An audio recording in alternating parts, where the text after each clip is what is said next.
Remember when this song was literally everywhere, not just in Korea, not just in Asia, everywhere. Schools were playing it, your parents knew the dance, politicians were doing the horse move on TV, and for the first time ever, millions of people outside Korea were asking the same question. Wait, what even is K-pop? Before Gangnam Style, K-pop was already huge in Asia, but after Gangnam Style, the entire global music industry started paying attention.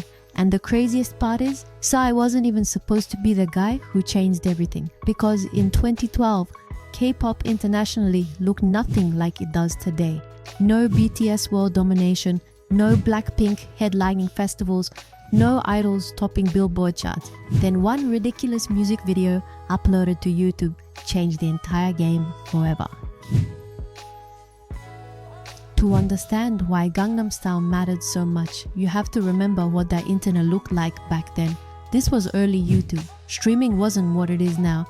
TikTok didn't exist, Spotify was still growing, and K-pop fans outside Korea were honestly surviving on low-quality fan uploads and random subtitle accounts. Back then, K-pop was still seen as super niche internationally. Groups like Girls' Generation, Big Bang, Wonder Girls, and 21 already had massive fan bases, especially across Asia and online communities. But mainstream Western audiences mostly had no idea they existed. And if they did know K-pop, they usually thought of it as the strange internet thing. That's what made Gangnam Style different. It didn't slowly grow through fandoms. It exploded into mainstream culture almost immediately. When Psy released Gangnam Style in July 2012, nobody expected it to become the biggest viral song on the planet. Even in Korea, Psy wasn't viewed like a typical idol. He didn't fit the polished K-pop image. He wasn't known for visuals. He wasn't the perfect celebrity type.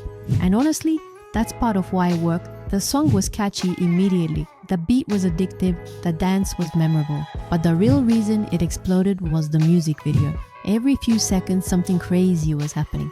The elevator scene, the invisible horse riding, the random explosions of chaos. You didn't even need to understand Korean to get it. That's important, because Gangnam Style became proof that music could cross language barriers through pure entertainment and personality. And then YouTube's algorithm done the rest. People watched it because it was funny. Then they shared it ironically. Then everyone started genuinely liking it. And suddenly, the numbers became unbelievable. 100 million views, then 500 million, then 1 billion views. At the time, that was completely insane. In fact, YouTube literally had to update its view counter system because nobody expected a video to get numbers that high. That's how massive this was. This is where things changed permanently. Before Gangnam Style, K-pop companies wanted global success. After Gangnam Style, they realized global success was actually possible. That's a huge difference. For the first time, American media outlets were constantly talking about a Korean artist. Psy appeared everywhere. Ellen, The Today Show, MTV, award shows. Celebrities started doing the dance. Sports teams copied it. The song became unavoidable. And while some people treated it like a meme, the music industry itself started paying attention to Korea in a much more serious way. Because suddenly, executives were asking, if one Korean song can do this, what else is over there? That opened the doors for the entire industry. One of the biggest impacts of Gangnam Style was how it changed the way K-pop companies approached the internet. Today, K-pop and social media are basically inseparable. But in 2012, companies were still figuring things out. After Psy's success, entertainment companies realized something huge. You no longer needed Western radio to reach the world. YouTube could do it. That completely changed promotional strategies.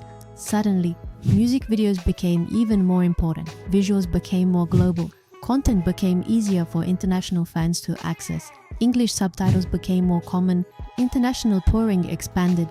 Companies invested harder into overseas audiences, and eventually, this helped create the environment where groups like BTS and Blackpink could dominate globally years later. Because by then, their infrastructure was already there. International fandom culture had exploded. People were now actively searching for K-pop instead of accidentally discovering it. That's a massive shift. There's also an interesting side effect people don't talk about enough. For a while, Gangnam Style created a stereotype that K-pop was mostly comedy or novelty music. A lot of people outside Korea didn't realize how diverse their industry actually was, so later groups had to work hard to change that perception. And honestly, they did. Over time, international audiences started seeing K-pop differently. High-level choreography, massive production quality, dedicated fandoms, and strong live performances. But even then, Gangnam Style was still an entry point for millions of people. There are fans today who got into BTS, Twice, Stray Kids or Blackpink because Psy was the first Korean artist they ever saw. That ripple effect is enormous. Now, obviously, BTS became successful because of BTS. Blackpink became successful because of Blackpink. Their talent, music, timing, fandoms, and marketing all matter massively. But it's hard to ignore what Gangnam Style proved first. It showed the global industry that language barriers were weaker than people thought. It showed that YouTube could create worldwide stars overnight. And maybe most importantly, it made people curious about Korea's music industry. That curiosity opened the first major door, and once that door opened, K-pop never really went back. Looking back now, it's honestly hard to explain just how big Gangnam Style felt in 2012. It wasn't just a hit song, it was an intimate moment, a cultural reset, and weirdly enough, the beginning of a completely new era for global K-pop music. Because before Psy, K-pop felt far and foreign for most of the world. After Psy, it became part of the mainstream culture. And now, over a decade later, K-pop isn't trying to break into the global industry anymore. It already did.